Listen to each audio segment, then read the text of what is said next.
Awesome.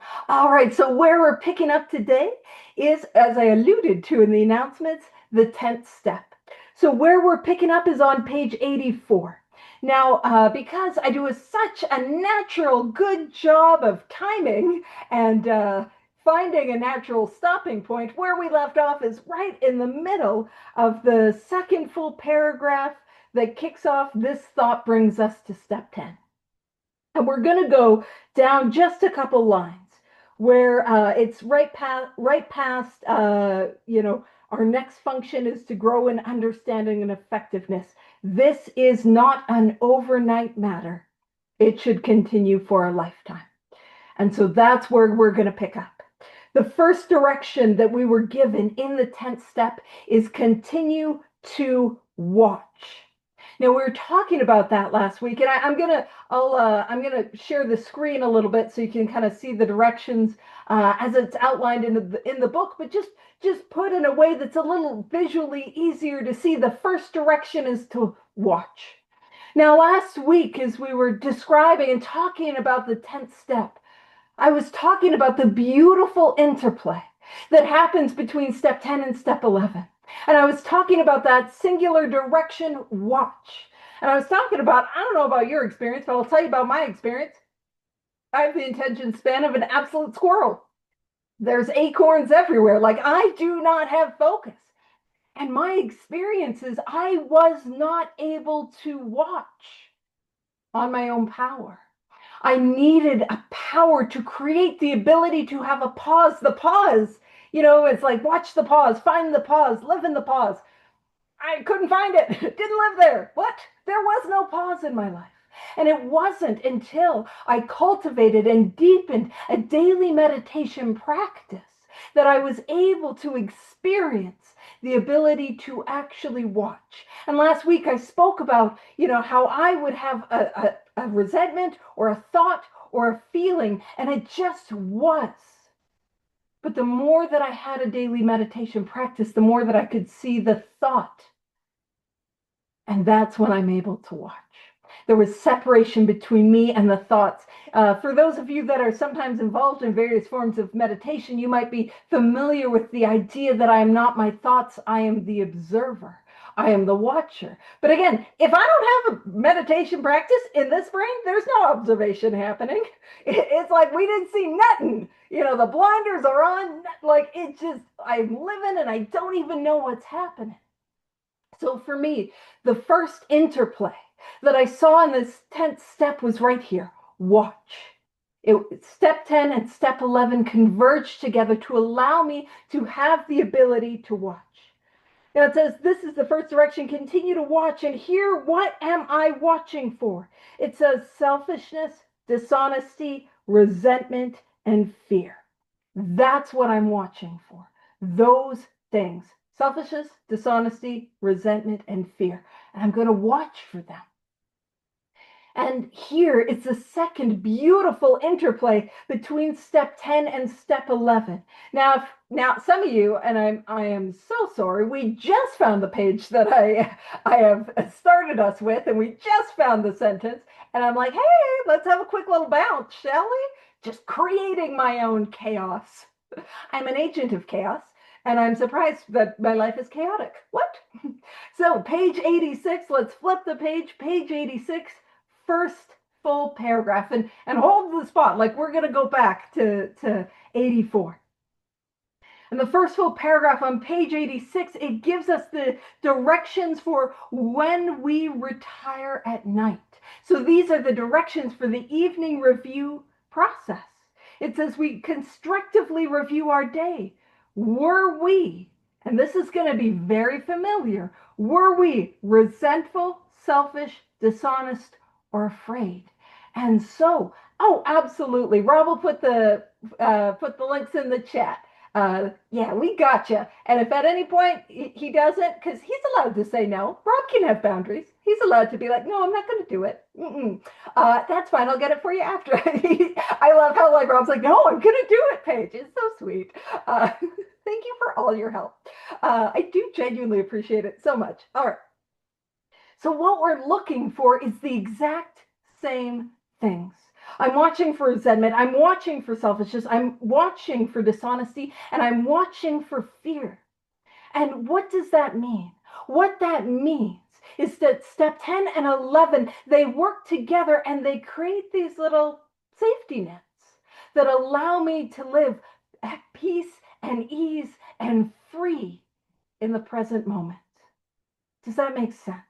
You see, I talk about the book is not expecting me to be perfect. The next line on page 84 is going to say when these crop up. I am not expected to be perfect. I'm not expected to not have resentments. I'm not expected to not have moments of selfishness, not have moments of dishonesty, not have moments of fear. I am a human being. But what happens? What happens is I'm met exactly where I am.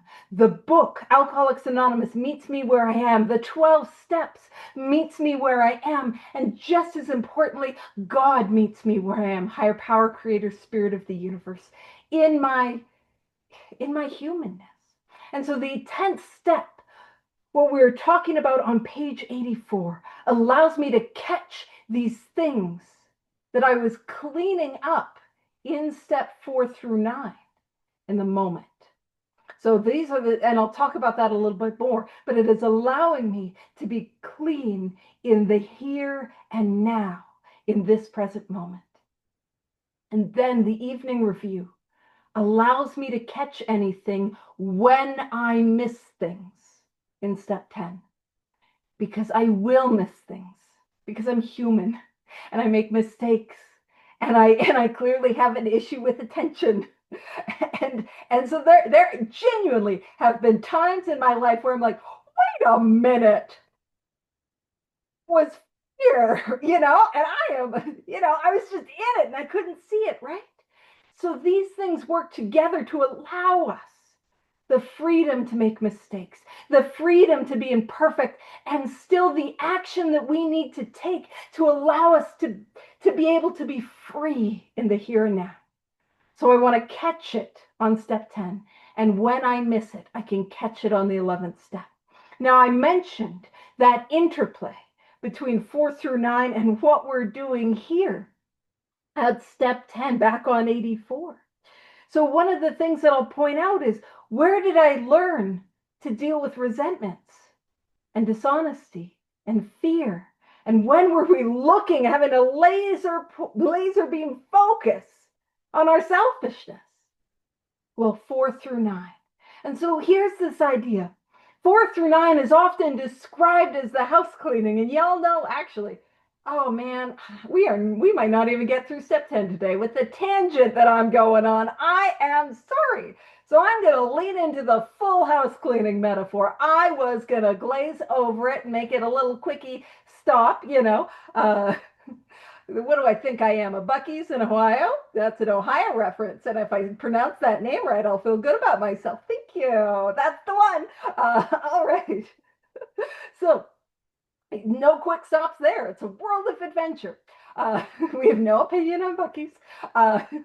I'm not gone, but I want to. But what's the takeaway? So what I believe is at the very depth of my soul, there is a spiritual house. And if you're picking up what I'm throwing down, what I want you to know is at the very depth of your soul, there is a spiritual house. Now, all my metaphors are consensual. So you can be like, no, I don't. I don't have a house. I don't want it. No, thank you. And I will respect that.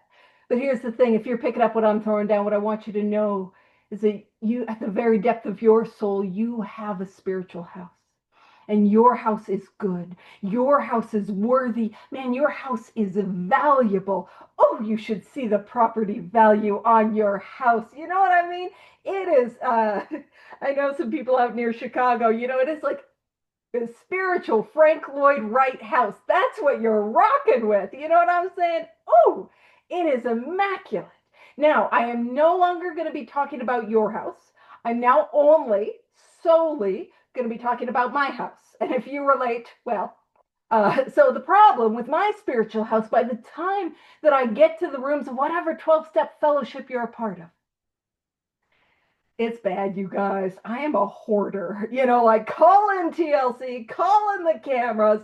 I am a hoarder. Now, again, I'm not talking about your house. I'm talking about mine. And my house is bad. And you see, I got these things in my spiritual house. I know none of you can relate to this. They're called resentments. I know, not you guys. You guys are so spiritually on the beam. You would never. But I got these things. They're called resentments. And my resentments are like newspapers that are decades old. Yes, decades. I have been alive for multiple of those. Decades old and packed up all the way from floor to ceiling. And as they are packed from floor to ceiling, it blocks out that light. It blocks out the windows and it blocks out that light, and that light can't get in. And I'm in that house in darkness. And I know you guys don't have this, but somebody like me in my spiritual house, I got fears. And my fears are like empty bottles and cans that, I can't move without them shaking and clattering and clanging and sounding bigger and louder than they really are. And then I know you guys don't relate to this, but I got some sex conduct. And it's a little like the dead cats behind the freezer. You can smell them. Now, I want you to know that no cats were actually harmed in the making of this metaphor. It is a spiritual metaphor. All cats are fine. But so what happens? What happens is in the fourth step, I begin one by one to pull down those newspapers.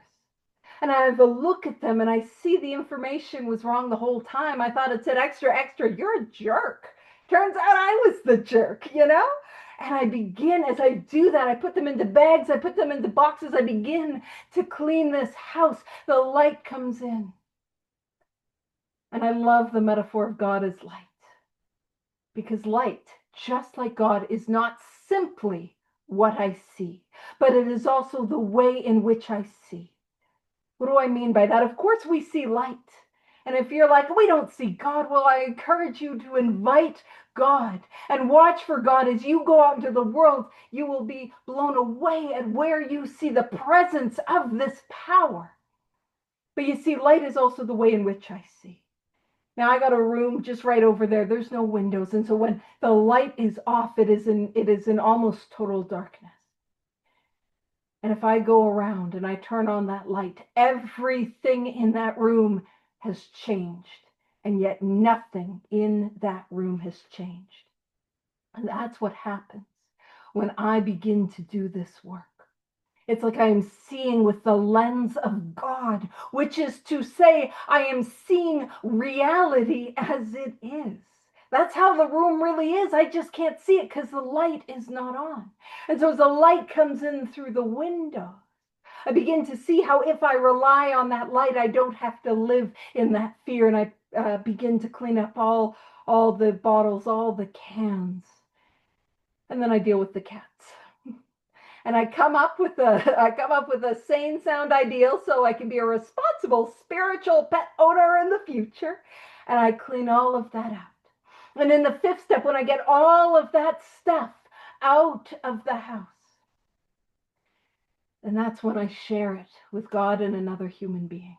Now, step 6 and step 7 is about me dragging that stuff to the curb and becoming willing and then asking for the cosmic garbage man to come and take it away.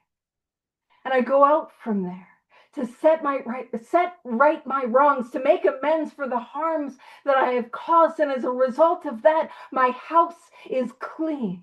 Now, I'm not always the, again, attention span. I put something down, but if I put it down, it'll live there. I got to put it away.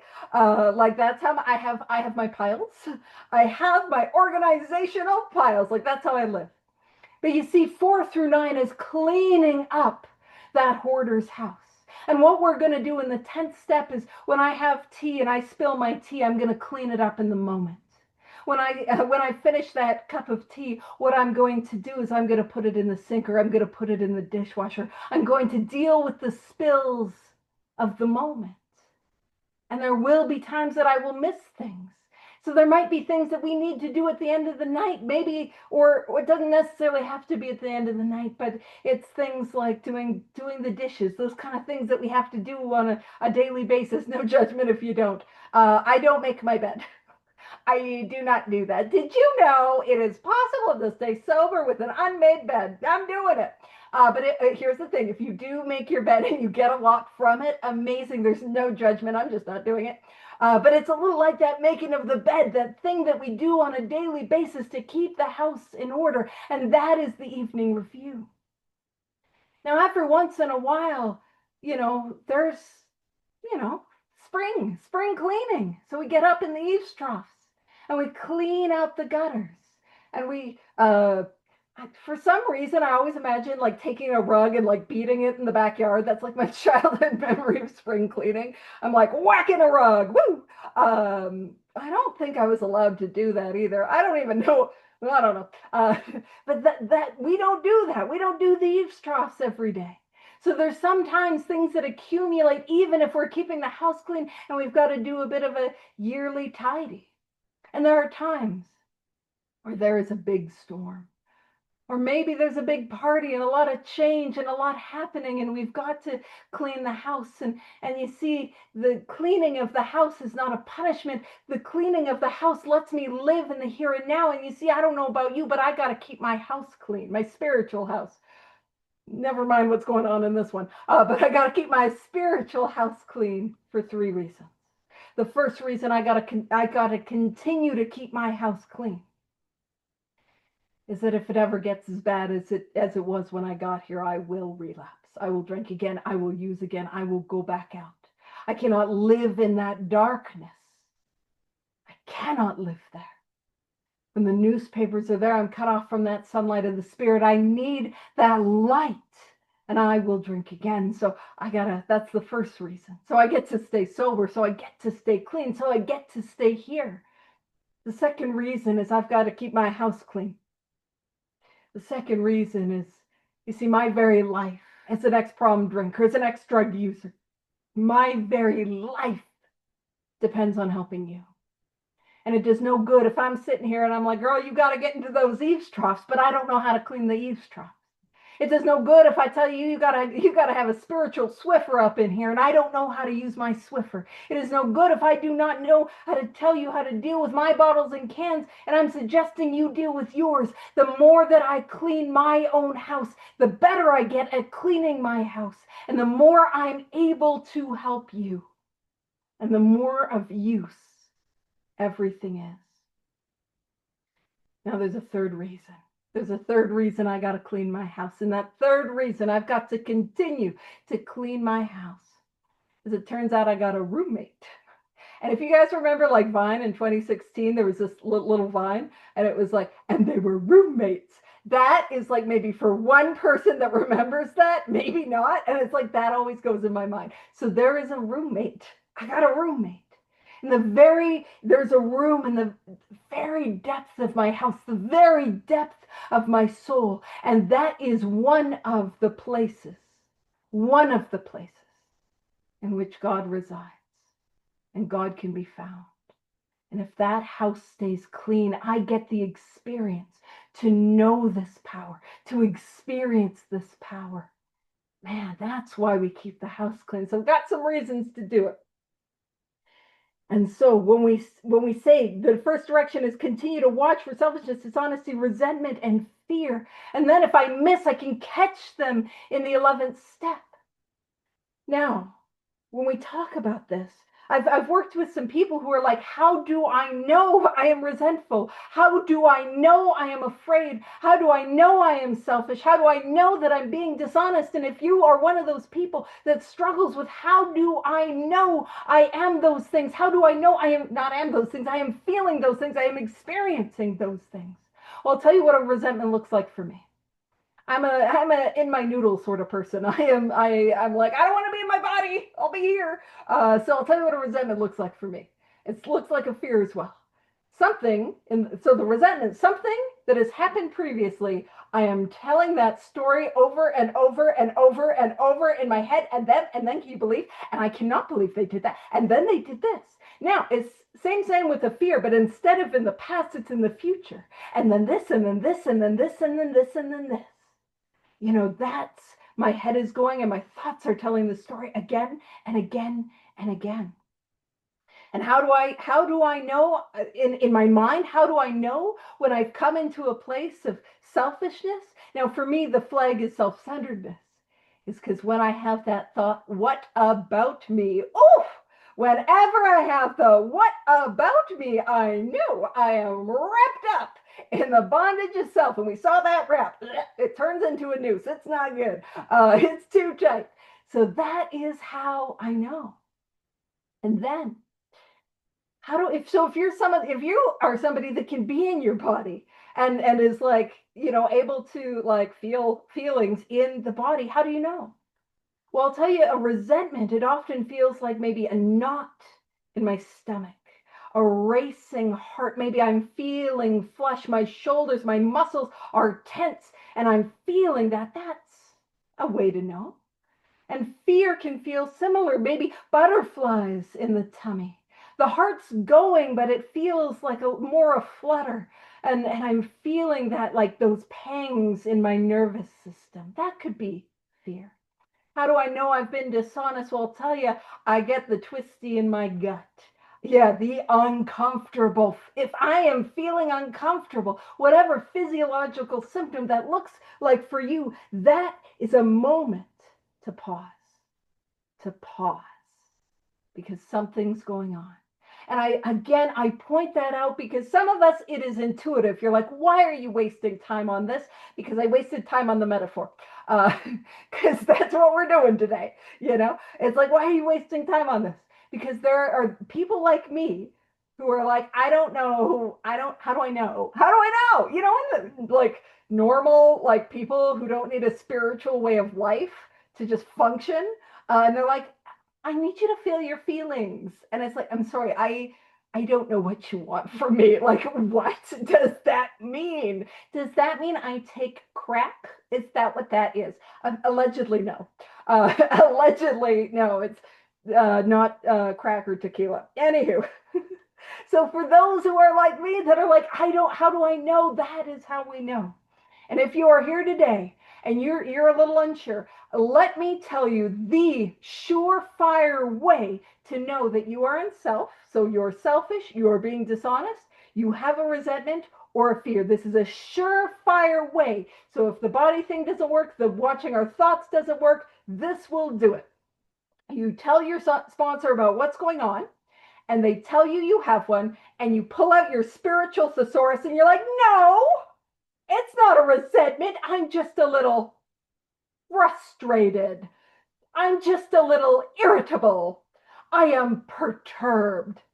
I'm not afraid. I am anxious. I am now I'm losing words. I'm not afraid. I'm experiencing trepidation. I am not in self. I am cocooning within an ego of misery. That's what I'm doing. I'm not dishonest, Paige. I am just being theatrical with the truth. So when my sponsor tells me that I've got one of those things, and I'm like, no, but wait, let me pull out my sponsee thesaurus and tell you what I think it actually is. That's how we know. That's how we know. So just so everyone knows where we find them, what they look like. All right. So that's selfishness, dishonesty, resentment, and fear. And then it says when these crop up, which is not if. Again, rude to assume that I will not emerge from step 9, a perfect being, ongoing in perpetuity in my perfection. No, I'm deeply flawed and frequently wrong. I will be wrong. These will crop up. You're not expected to pretend that you don't have them. What we do is we get to deal with them. And when we deal with them, when we use this treatment to move through them, that allows us freedom and experience to help others. So this is direction number 2. Direction number 2, we ask. Anytime we see in this book We ask, that is a prayer. I'll put up the screen share. I forgot I was doing that. Number 2, pray. So we ask God at once to remove them. I will point out that timeline at once. So if I see it, I turn to God to take it from me. And you'll see that step 10 doesn't seem to exist in a vacuum. What other step do we have where we ask God to take things from us? Well, that is the thrust of the 7th step. And if I want to continue, if I want to have a 7th step experience, one of the best ways is to go on and continue with the course of action. Not stop, but continue and grow in my 10th step experience. When things pop up, I ask God at once to remove them. God, I see that I'm resentful. Maybe I say the resentment prayer. Maybe it's, God, please take it from me. I might say the 7th step prayer. I turn to God. I don't have power. There is a power. It's not me. So that's where I turn. We ask God at once to remove them. And I'm just going to point out another interplay between step 10 and step 11. And it's going to also tie in with that ADHD that I don't have. It's not diagnosed, and it's weird that you guys think I have a problem with attention. But here's the thing. So when it says we ask God at once to remove them, let's pop over to to the bottom of page 87.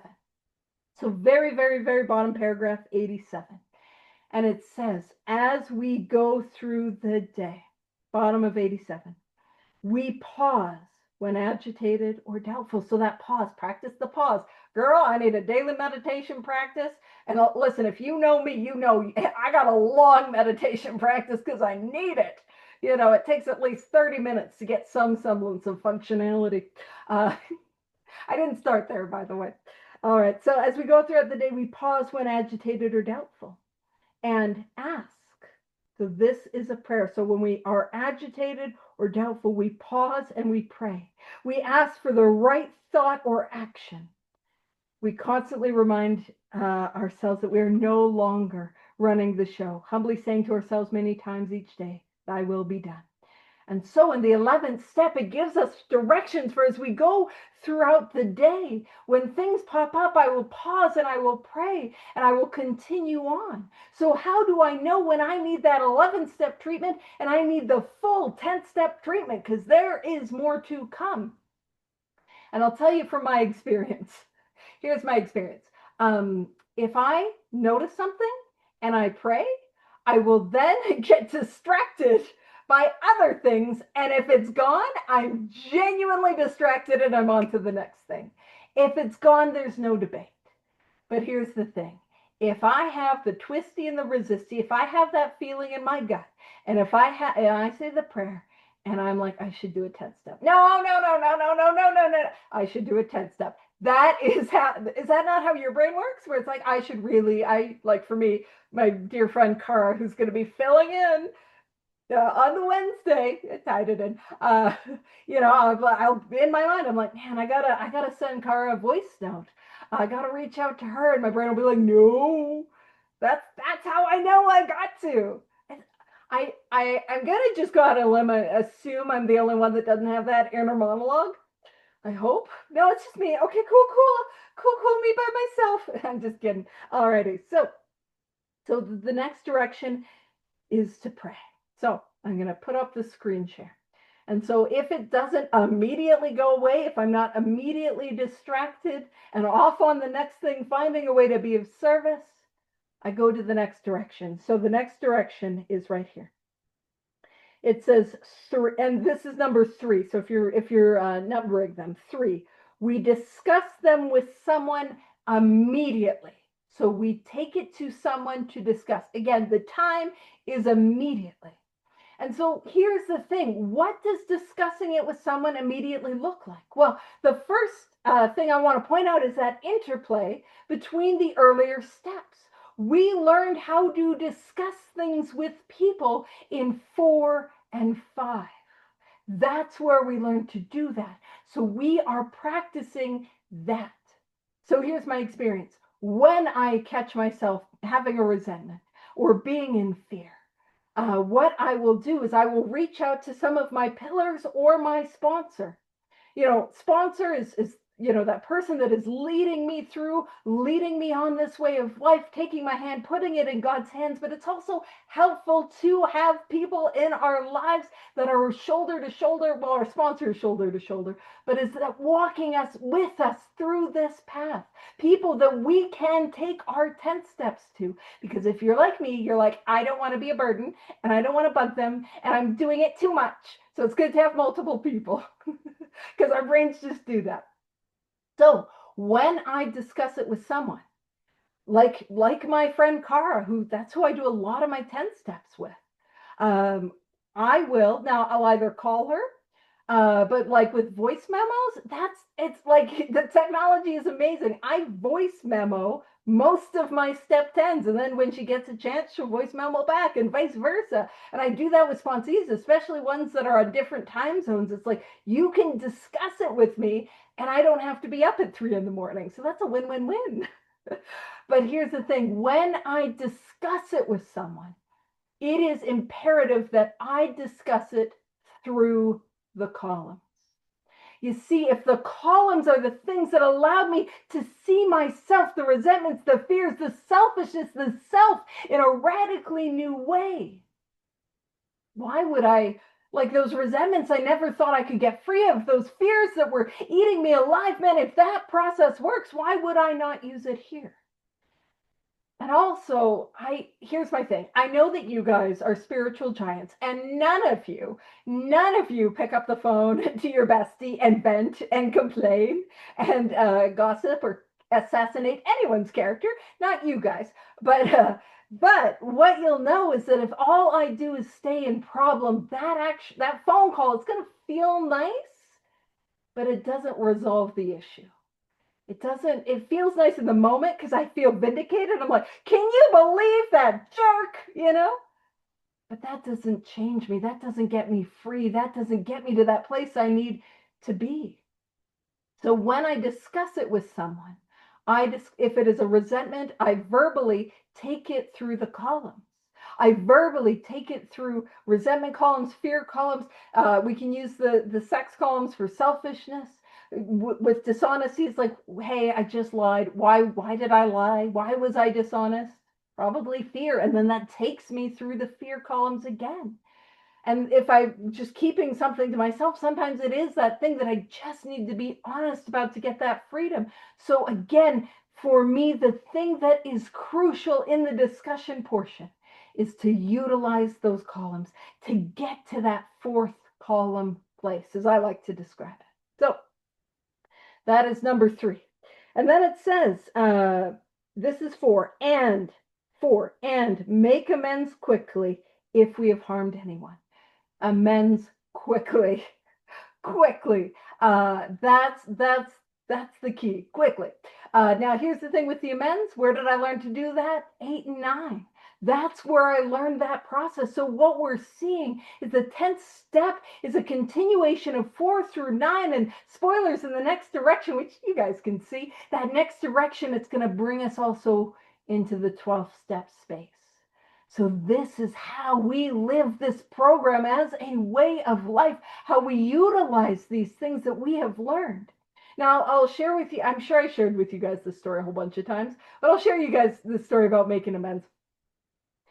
Quickly in the 10th step. Yeah, I think I shared this story with you guys in step 9, but I'll share it again because I don't look good in this story. So there was a person, and he did used to gossip a lot about me, quite a bit.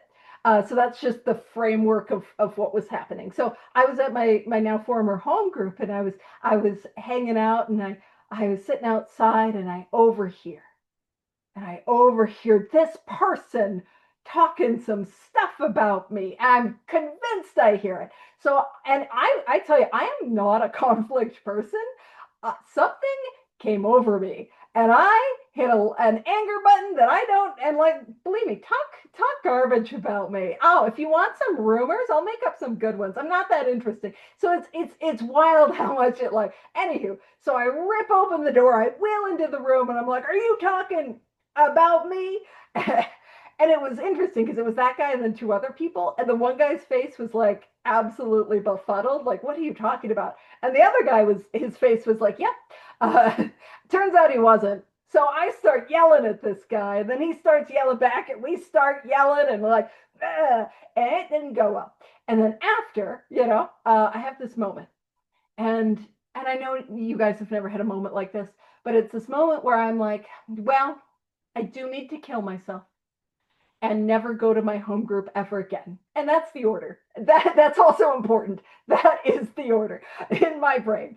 And so it was like in that moment, I could see it's like, man, like I've got to clean this up now. So I made amends to the two guys that were there. And then when I got home, I called up the person that I yelled at. And again, I am not a yeller. I do not yell at people. I call him up. And by the way, this was a human being who would never take my phone calls. And I'm like on the thing. I'm like, you better answer. This better be the one. And he did. And it was like, hello. And I got to clean that up. And guess what? I was then able to stay at that meeting until I did leave. I'm looking for a new place to be, a new home. But for years, it's like it allows me to live free in the here and now. And you can imagine that if I didn't make that amends that same night, and maybe you can't, maybe you guys are just always willing to do your amends. But you see, what happens to me is when I put off my amends, the willingness to do the amends decreases, and the excuses about why I don't need to do it, they start increasing, and I can watch them happen. Like, yeah, but, I would regret, yeah, but he did all that, yeah, but he, yeah, but he, yeah, but he, yeah, but he, yeah, but he, you know what I mean? Like, yeah. So I would have stayed in a place where, man, I couldn't be there. Where does God want me? Wherever God wants me, to be free, to be a part of wherever I'm called. And I can't do that if I'm avoiding, because I know I've done wrong. And so we make amends quickly if we've harmed someone. It's not great to eat that humble pie, but it is better if you nuke it for a few minutes so you get it nice and hot. That's not the saying, even a little bit. I just apparently am. Anyway. And then it says, then, this is direction number 5, turn. Then we resolutely turn our thoughts to someone we can help. Now that takes us back into the 12th step. Now that turning our thoughts to someone we can help, if you guys remember in the 3rd step, I made a decision that I am no longer working for me. God is going to be my employer. And I am going to work for God and to be of service to the people about me. And it is a continuation of that process. So I want to also be really literal for some of our literal thinkers. Maybe it's just me. I'm just literal. But how do I turn my thoughts to someone I can help? Well, I can start with who's in front of me. Who's in front of me? Who needs my kindness? Who needs my love? Do I have a sponsee that I'm meeting? Can I reach out to a sponsee? Can I reach out to a newcomer? And do that in that way? Can I be of service to my family in some way? But I'll tell you, one of the most powerful things, and I'm not able to do it as often just because I am so like insanely busy. But this thing came to me. I really do like seeking spiritually from a variety of faith traditions. And there's this one religious holiday where the thrust of it is you give up something that you turn to instead of your higher power. But then if I'm going to give something up that I turn to instead of my higher power, I've got to increase that relationship with that higher power. So I add something to my prayer life, and you find an additional way to be of service. And I guess for a lot of people, often that's monetarily, but I don't got the budget for that. Some of y'all know vibes. That's my budget. That's how we do. So I didn't have the money to do that, or I didn't think I had the money to do that. I actually had a really cool experience with how I related to finances one year when I did that, where I'm like, anyway. But one of the things that I started doing was for that religious period of time, that holiday, what I would do is I would message somebody that I wouldn't normally, like send them a text message or on WhatsApp, or well, yeah, this was pre-WhatsApp or pre-COVID. So Facebook Messenger, but I would reach out to people that I didn't really know that well to see how they were doing, to share what that I was grateful for about them, to just pump their tires, lift them up. And it was incredible what happened. And because it was so powerful, it is something that I've continued to do. And one of the most powerful ways I turn my thoughts to someone I can help is if there is somebody in my mind, somebody in my heart, somebody that I know is struggling, and I don't even maybe know why their name is in my brain, I will reach out to them to pump their tires, to see how they're doing, to send love. And man, that has been an incredible experience for me. I cannot tell you how often I've sent somebody a message, and you might be like, wouldn't it be better to call? I don't have time. I don't have time. So it was messages. I know, cutting corners all the way over here, Paige. But how many times I would send a message and the person on the other line would be, or on the other end would be, how did you know? How did you know I needed that? How did you know that I was going through that? Like what? Like what? It's almost like what? How? Like so often when I just do this stupid thing that I don't want to do, that is uncomfortable, that thrusts me out of my comfort zone, I get to be an agent for God in a way that I never thought possible. And I'll share one of the stories of that. Like I remember there's this gentleman, and I, one of the things that I would do, I love pumping people's tires. I love lifting them up. It's not blowing smoke. Like genuinely go compliment something that you genuinely care about that person. Well, I was messaging and I messaged this gentleman to just let him know, hey, I just wanted you to know that the world is a better place because you're a part of it. And what he said back was, nobody had ever said that to me before. Nobody had ever told that person that before. We get to be an agent for God. We get to help people.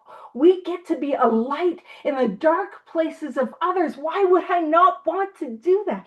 And so that turning our thoughts to someone we can help, it can be something big and concrete with like, all right, let's grab a newcomer and like, let's do some steps, or like, let's go help somebody sit down and get some of their amends done, or write out some inventory. It can be something like that.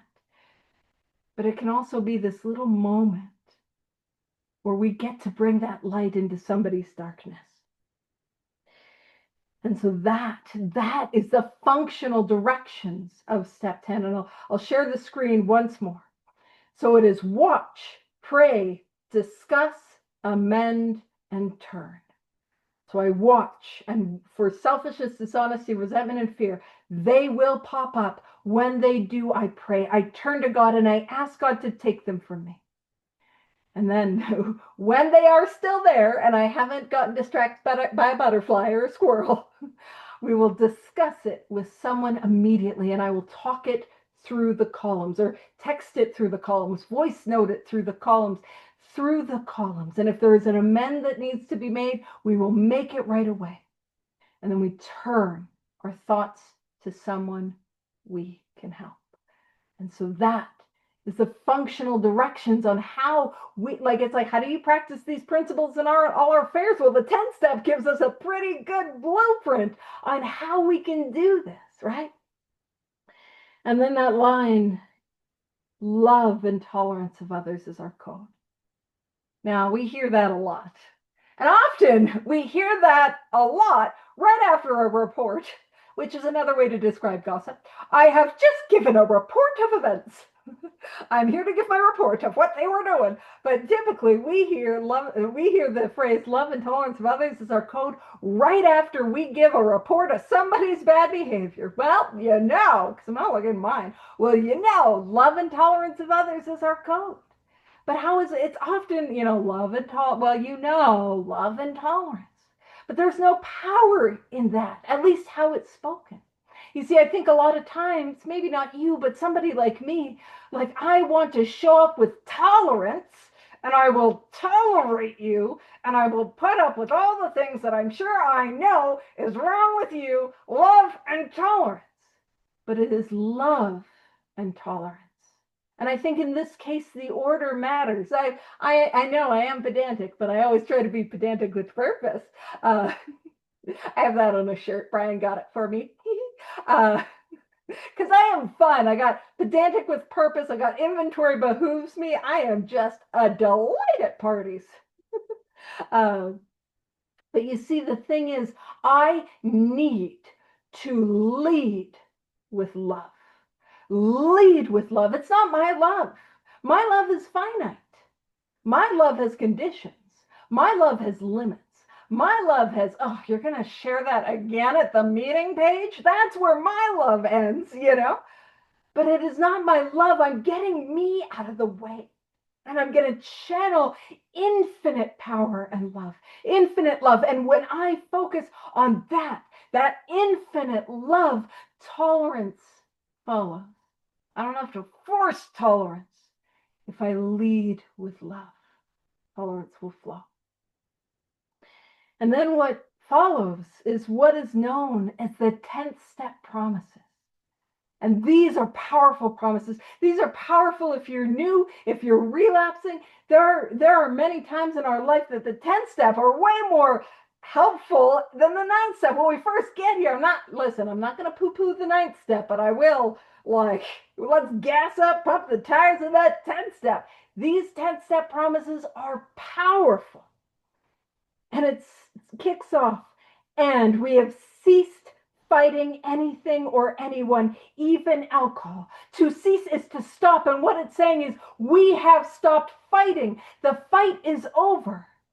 Yeah, I'm sure we've all heard in meetings, you got to really fight. No, I'm up against a power I could not win. On Friday nights, Terry and I talk about not the gorilla in the ring, we talk about the kangaroo, like an aggressive, oversized kangaroo that'll just beat you up, right? I can't win that fight. The only way is to stop fighting, and it says, and we have ceased fighting anything or anyone. The fight is over. Because I'm not sitting in the delusion of the chair of God trying to fix and manage and control other people. And it says even alcohol or even drugs or even whatever brings you to this all-inclusive study, the fight is over. It's done. Isn't it nice to not have to fight anymore? And it says, for by this time sanity will have returned. Now, very specifically, what is the sanity we are talking about? What we're talking about is the removal of the insanity, which is to say the obsession of the mind is gone. So for those who are new to this study, or maybe haven't heard me natter on and on and on about the obsession of the mind, the obsession of the mind is the inevitable thought that I have when I am sober that will inevitably take me back to the first drink or drug or compulsive behavior that brings you to this study. It is inevitable. And what it is saying is that I'm restored to sanity. That thought is gone. It's gone. It's taken from me. How do I get that? I've got to get to step 10 and actively be practicing step 10. And I'm pointing this out because I'm aware of the time and I might not even get all the 10-step promises done today. Yikes! I am not doing good at managing my time. I've ceased fighting anything or anyone, even my ability to manage my schedule or my paragraphs or whatever. So it says we will seldom be interested in liquor. I'm the thing that I would sell my soul for, and many of us did, sold our soul one drink at a time, or one hoot at a time, or one pill at a time, or one line at a time, one whatever at a time to get an ounce of relief. We're not even interested in it. It's gone. We're free. It's as if tempted, we recoil from it as from a hot flame. Now, if you don't already have in your book this note, see page 24. Let's write see page 24. Yeah, 2484. And what we're going to do is 2484. If you're like, what accent is that? I'm like, I don't know. It came out of my face, and that's just how I said it. 2484. I don't know. So let's pop over to page 24. And where we're going to be picking up page 24 is it's the paragraph, second full paragraph, halfway down. It's right after the italics on page 24. It says the almost certain consequences that follow taking even a glass of beer do not crowd into the mind to deter us. And what we're referring to on page 24 is the obsession of the mind. If these thoughts occur, so the consequences, thoughts of the consequences, if they occur, if I do have a thought of the consequences, even though most times no, if they do, they're hazy and readily supplanted. That just means replaced with the old threadbare, and that just means worn out. That old worn out idea that this time we shall handle ourselves like other people. This time will be different. This time nobody will ever know. This time I won't end up in the drunk tank. This time will be different. There's a complete, and this is the line, there's a complete failure of the kind of defense that keeps one from putting his hand on a hot stove. And right there, you can make a note, see page 84. You see, on page 24, I do not have the ability to stop myself from touching the hot stove. It goes on to say, the alcoholic may say to himself in the most casual way, it won't burn me this time, so here's how. And it goes on to say, or perhaps he doesn't think at all. So the metaphor, as I start touching the stove and I realize it's hot and I don't want to touch it, but I start thinking this time will be different and I touch the stove. And I start thinking, my problem was the gas stoves, but I think I can touch the electric, and I touch the stove. And I think nobody will ever know if I just touch it, and I touch the stove. And I think, the problem was the stoves in Calgary, but I could probably touch a stove in New York or a stove in Toronto or a stove in Illinois. I could touch one of those stoves, and I touch the hot stove. And I have a thought that is on me all day that says, touch the stove, touch the stove, touch the stove, touch the stove, touch the stove.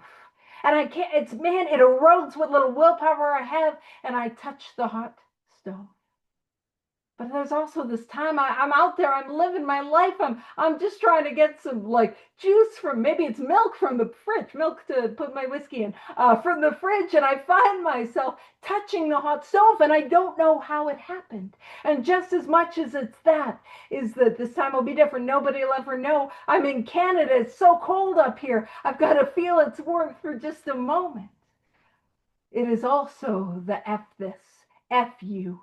If you were feeling the way that I was feeling, you'd have to touch the stove too. If you were going through what I was going through, you'd need to touch the stove. I'm going to kill myself anyway, so why don't I touch the stove? And I touch the stove again. And the hopelessness of step one is that I cannot stop myself from touching the hot stove, which is to say, I cannot stop myself from relapsing. I will relapse. Now back on page 84.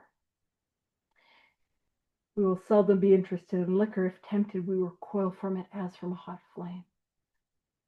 I don't want to touch the hot stove.